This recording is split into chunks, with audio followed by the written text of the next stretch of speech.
Hello everyone. आज question number 8 करेंगे हम। अकाउंटिंग इक्वेशन का जो हमारा सीरीज चल रही है 11th क्लास के लिए आरबीएससी का, उसी में हम 8th वाला क्वेश्चन करेंगे।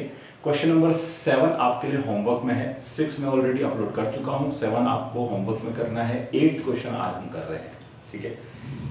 Show the effect of following transaction on the accounting equation. First, Manoj started business with cash rupees 2,30,000, goods rupees 1 lakh and building rupees 2 lakh। Manoj ने बिजनेस स्टार्ट किया और वो तीन चीजें उसमें लगाई। कैश लगाया 2,30,000 का, गुड्स यानी स्टॉक लगाया उसने 1 लाख रुपए का, और बिल्डिंग भी लगाई उसने 2 लाख रुपए की, ठीक है। तो ये टोटल 2 + 1 + 2 30, तो ये टोटल हो गया 5,30,000 रुपए की उसने कैपिटल इंट्रोड्यूस करी है बिजनेस के अंदर, ठीक है। तो अब हम यहाँ लिखते हैं business started with cash. Business started, ठीक है। नाउ यहां पर कैश लगाया तो कैश बढ़ जाएगा 2,30,000 से, 2,30,000 से कैश बढ़ गया, ठीक है।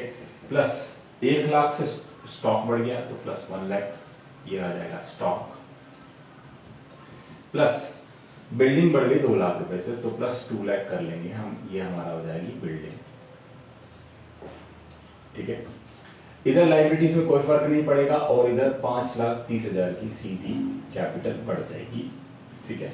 तो अब इसका न्यू इक्वेशन बन जाएगी। न्यू इक्वेशन ये हो जाएगा 5,30,000 इज इक्वल टू 0 प्लस 5,30,000, ठीक है। तो ये इक्वेशन हमारी मैच हो गई, इधर भी 5,30, इधर भी 5,30। नेक्स्ट देखते हैं। He purchased goods for cash rupees 50,000। 50,000 rupees में उसने गुड्स परचेज किया है कैश में। गुड्स मतलब स्टॉक। तो एक तरफ असेट साइड में स्टॉक इंक्रीज होगा और एक तरफ असेट साइड में ही कैश भी डिक्रीज हो जाएगा क्योंकि कैश में परचेज किया है। तो सेकंड एंट्री देखते हैं अपन, परचेज गुड्स फॉर कैश, ठीक है।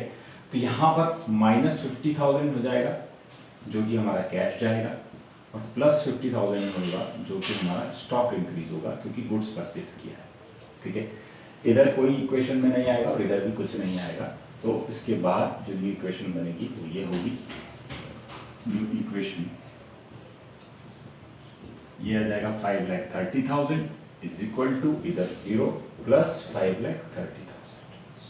5,30,000 प्लस 0 इज इक्वल टू 5,30,000, ठीक। नेक्स्ट देखते हैं। He sold goods costing ₹20,000 for ₹35,000।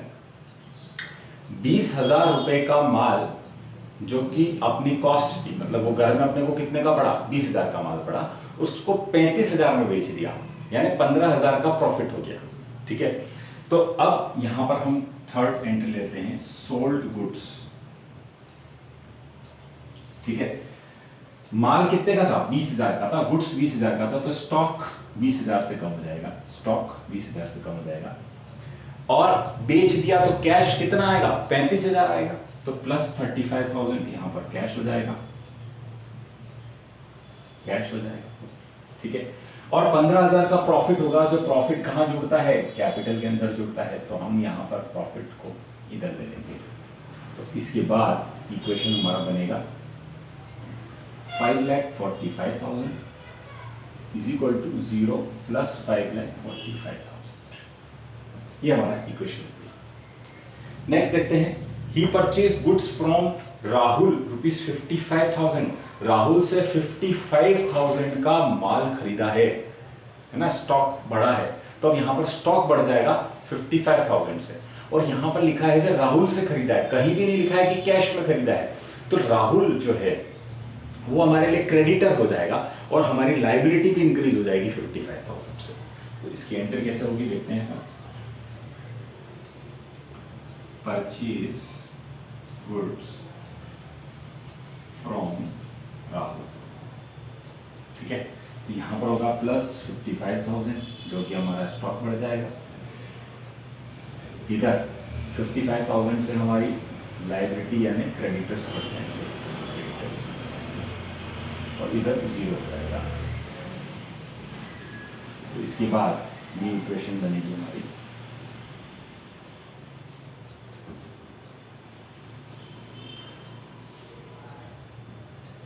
New equation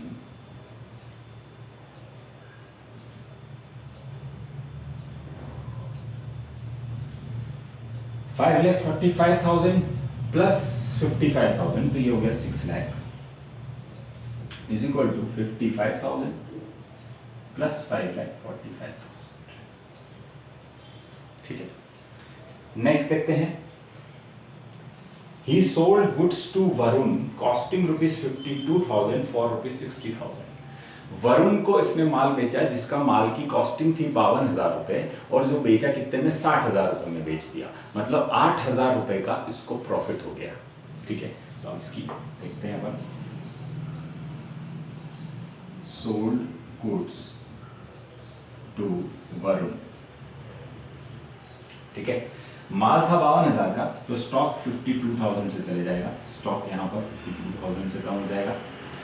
Varun को बेचा है, तो वरुण को बेचा है, कहीं पे नहीं लिखा है कि कैश में बेचा है, मतलब उधार में बेचा है, तो वरुण से अब हम कितने रुपए मांगेंगे, 60,000 मांगेंगे। तो डेटर्स हमारा इंक्रीज हो जाएगा 60,000 से, तो प्लस 60,000 हो जाएगा, ये हमारा हो जाएगा debtors is equal to 0 plus 8,000 का हमारा क्या हो गया, प्रॉफिट हो गया। तो हम यहाँ पर इसको प्रॉफिट को यहाँ लिख रहे हैं। ठीक है, उसके बाद हमारी जो न्यू इक्वेशन है वो इधर आ जाएगी। New equation 6,08,000 is equal to 0 plus, sorry 0 नहीं, इधर 55 हो जाएगा, प्लस 545 प्लस 8, तो ये 553,000। ठीक है, तो ये आ जाएगी आपके इक्वेशन। अब नेक्स्ट जो है वो हम ऊपर ले लेते हैं, मैं इसको रब कर देता हूं। पहले आप वीडियो को पॉज करके पहले इसको पूरा नोट डाउन करेंगे, उसके बाद आप आगे स्विच करेंगे। ठीक है,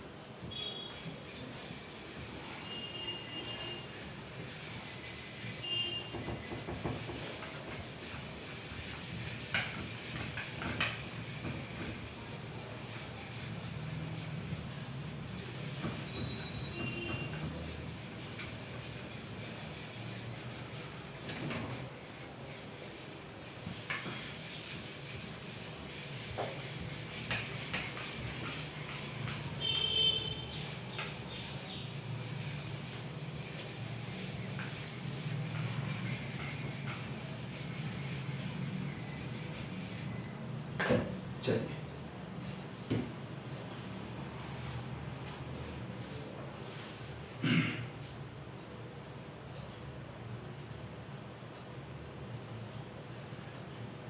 नेक्स्ट जो इक्वेशन है हमारी वो पॉइंट नंबर है 6। Paid cash to Rahul in full settlement ₹53,000। ठीक है, राहुल को फुल सेटलमेंट हुआ और इसको कितना पैसा पे कर दिया, 53,000 पे करा। तो अब आपको ये देखना पड़ेगा राहुल से खरीदा कितने में था। तो राहुल से गुड्स खरीदा था हमने, राहुल से खरीदा था 55,000 का गुड्स खरीदा था, तो हमको राहुल को कितना पैसा देना बाकी था, 55,000 था, और उसके बदले अभी हमने कितना पैसा पे किया है, 53,000, और यहां पर लिख दिया है कि फुल सेटलमेंट हो गया, अब हमको और कोई पैसा देना बाकी नहीं है। तो मतलब 55,000 देने थे, उसके बदले कितने दिए, 53,000 दिए, तो 2,000 का आपको डिस्काउंट मिल गया है। ठीक है, तो ये 2,000 क्या है, फुल सेटलमेंट हो गया, तो 2,000 डिफरेंस जो है वो डिस्काउंट हो गया है। तो अब हम इसकी एंट्री कैसे करेंगे, देखते हैं। पेड राहुल ₹50,000 इन फुल सेटलमेंट। ठीक है, नाउ कैश चले जाएगा 53,000 से, तो यहां पर कैश कम हो गया 53,000 से। राहुल की पूरी लाइबिलिटी कम हो गई, जो कि कितनी थी, 55,000 की, तो क्रेडिटर्स पूरे 55,000 से कम हो जाएंगे। ठीक है, और 2,000 का जो डिस्काउंट मिला वो आपके लिए इनकम हो गई, तो इनकम कैपिटल में लिखेंगे प्लस 2,000। ठीक है, यहां पर आप लिखोगे डिस्काउंट रिसीव्ड। ठीक, तो अब हमारी न्यू इक्वेशन क्या बनेगी इसके बाद,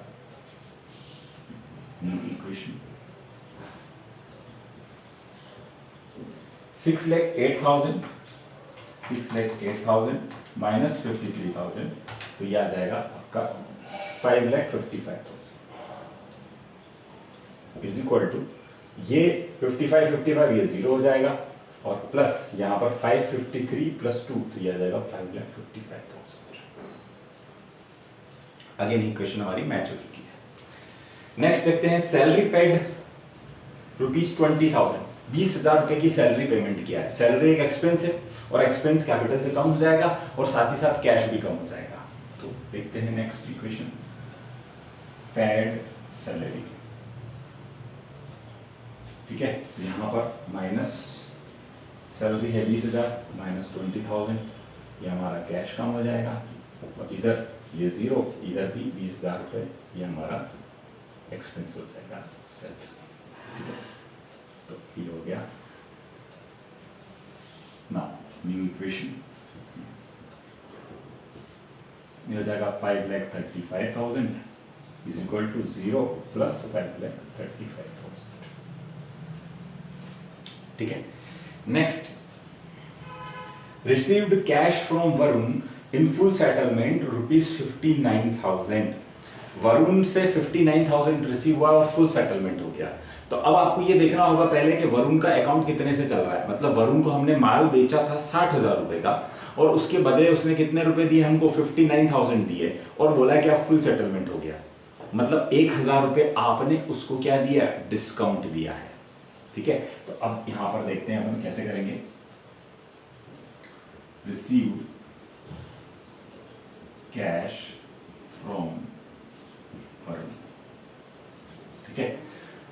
तो प्लस 59,000 कर देंगे हम, जो कि हमारे पास कैश आया है। वरुण से 60,000 लेने थे, 60,000 उससे आ गया, पूरा सेटलमेंट हो गया। तो वरुण जो डेटर है वो डेटर पूरे 60 से कम हो जाएगा, तो माइनस 60,000 कर देंगे हम, यह हमारा डेटर्स हो गया इज इक्वल टू यहाँ 0 और 1,000 रुपए का जो डिस्काउंट आपने दिया है तो एक्सपेंस है, तो माइनस कर देंगे 1,000 रुपए यहां से, डिस्काउंट अलाउड के नाम से दिया है, मतलब अलाउड, डिस्काउंट अलाउड, ये माइनस हो गया। तो अब इसके बाद जो आपकी न्यू इक्वेशन आएगी वो इस प्रकार आएगी। New equation 5,34,000 is equal to 0 plus 5,34,000, ठीक। नेक्स्ट देखते हैं, रेंट आउटस्टैंडिंग ₹3,000। 3,000 का रेंट जो है वो आउटस्टैंडिंग है। आउटस्टैंडिंग है मतलब एक तरह से लायबिलिटी हो गई है। तो लायबिलिटी जो है वो इंक्रीज हो रही है और साथ ही साथ ये रेंट है जो एक्सपेंस भी है, तो एक्सपेंस भी हो जाएगा और साथ ही साथ लायबिलिटी भी इंक्रीज होगी। तो नेक्स्ट ट्रांजेक्शन यहां पर लिखेंगे हम, रेंट आउटस्टैंडिंग, ठीक है। ये रेंट आउटस्टैंडिंग है आपका 3,000, तो इधर तो असेट्स में कुछ होने वाला नहीं है, यहां पर लायबिलिटी में 3,000 इंक्रीज हो जाएगा और यहां हम लिख देंगे आउटस्टैंडिंग रेंट और इधर 3,000 माइनस हो जाएगा जो कि रेंट हमारा एक्सपेंस हो जाएगा, ठीक है। तो अब इक्वेशन जो बनेगी वो सेम रहने वाली है, 5,34,000 इज इक्वल टू यहाँ पर 3,000 प्लस हो जाएगा और इधर 5,31,000 ही रह जाएगा, ठीक। नेक्स्ट देखते हैं, प्रीपेड इंश्योरेंस। इंश्योरेंस प्रीपेड कर दिया है 2,000 रुपए का। एक कोई खर्चा जो एडवांस में पे कर दिया होता है तो उसको प्रीपेड कहते हैं और वो हमारे लिए असेट्स होता है जो कि करंट असेट्स होता है, ठीक है। तो ये असेट साइड में प्रीपेड इंक्रीज होगा और पे कर दिया है तो कैश भी कम हो जाएगा। तो एक तरफ असेट्स में प्रीपेड इंक्रीज होगा और एक तरफ असेट्स में ही कैश डिक्रीज हो जाएगा। तो नेक्स्ट ट्रांजैक्शन देखते हैं, प्रीपेड इंश्योरेंस, ठीक है। ये अमाउंट आ रहा है हमारा 2,000, तो प्लस 2,000 ये हमारा आ जाएगा प्रीपेड और माइनस 2,000 ये हमारा आ जाएगा कैश, ठीक है। इज इक्वल टू इधर 0 प्लस इधर भी 0। तो उसके बाद जो न्यू इक्वेशन बनेगी,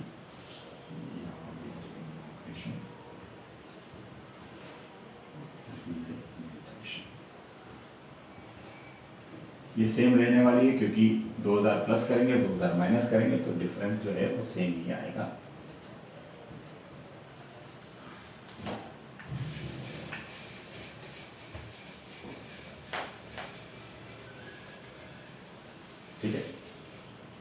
चलिए नेक्स्ट ट्रांजेक्शन देखते हैं। नेक्स्ट ट्रांजेक्शन क्या बोलता है, कमीशन रिसीव्ड बाय हिम, उसने कमीशन रिसीव किया है 13,000 रुपये का।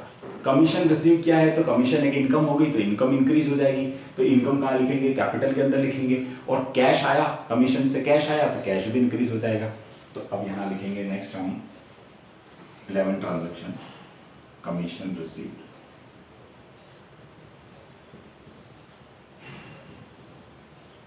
कमीशन रिसीव्ड हो गया है 13,000 का, प्लस 13,000 ये हमारा हो जाएगा cash is equal to 0, plus यहाँ पर भी 13,000 जो आ जाएगा कमीशन।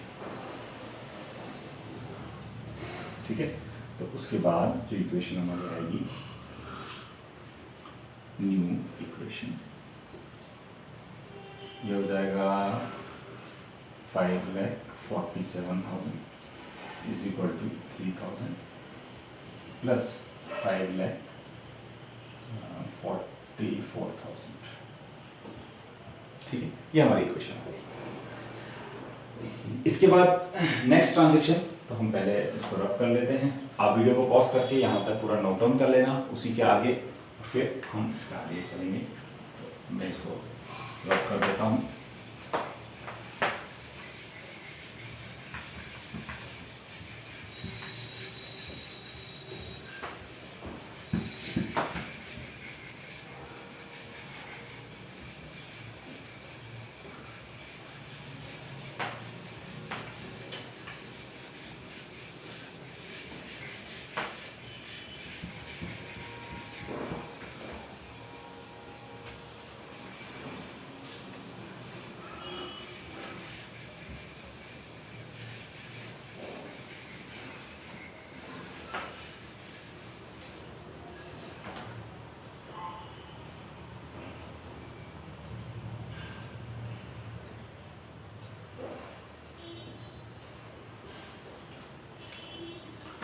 नेक्स्ट पॉइंट है amount withdrawn by him for personal use. Personal use के लिए बिजनेस से पैसा निकाला 20,000 रुपये।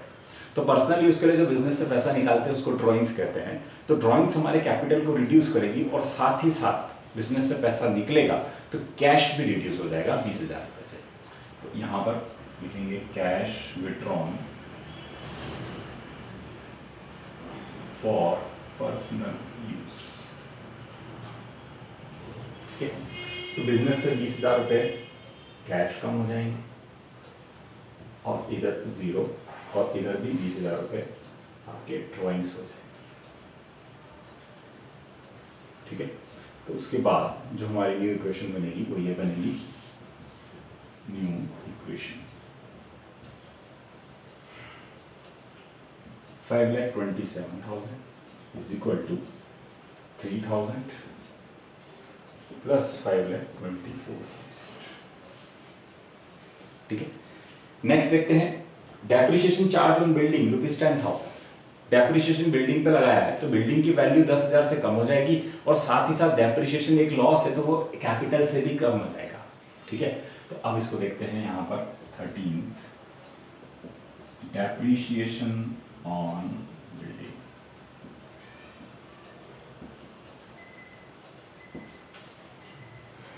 $10,000 है तो माइनस 10,000 ये आ जाएगा बिल्डिंग पे। बिल्डिंग की वैल्यू 10,000 से कम हो जाएगी इज इक्वल टू 0 माइनस 10,000 ये आ जाएगा आपका डेप्रिसिएशन। ठीक है, तो उसके बाद जो हमारी न्यू इक्वेशन आएगी, न्यू इक्वेशन हो जाएगा 5,17,000 इज इक्वल टू 3,000 प्लस 5,14,000। ठीक है, नेक्स्ट है फ्रेश कैपिटल इन्वेस्टेड ₹50,000। 50,000 रुपए का नया कैपिटल बिजनेस में लगाया है तो कैश भी बढ़ेगा 50,000 से और साथ ही साथ कैपिटल भी बढ़ेगी 50,000 से। तो नेक्स्ट देखते हैं 14 फ्रेश कैपिटल इन्वेस्टेड। ठीक है, 50,000 से तो प्लस 50,000 हो जाएगा हमारा जो कि कैश और इधर 0 और यहाँ भी 15,000 हमारे आ जाएगी कैपिटल। ठीक, तो उसके बाद अगेन हमारी जो न्यू इक्वेशन बनेगी वो क्या बनेगी,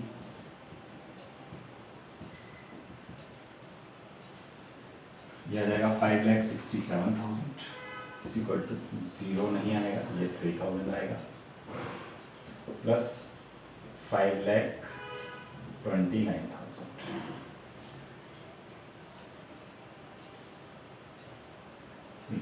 5,29,000 15,000 नहीं 50,000 हो गई 50,000। ठीक है, तो ये आ जाएगा आपका 5,64,000। ठीक है, last transaction purchase goods from Rakhi. Rakhi से गुड्स परचेज किया 10,000 रुपये में, तो राखी हमारे लिए क्रेडिटर हो जाएगी, एक तरफ लाइबिलिटी बढ़ जाएगी 10,000 से और स्टॉक भी बढ़ जाएगा 10,000 से।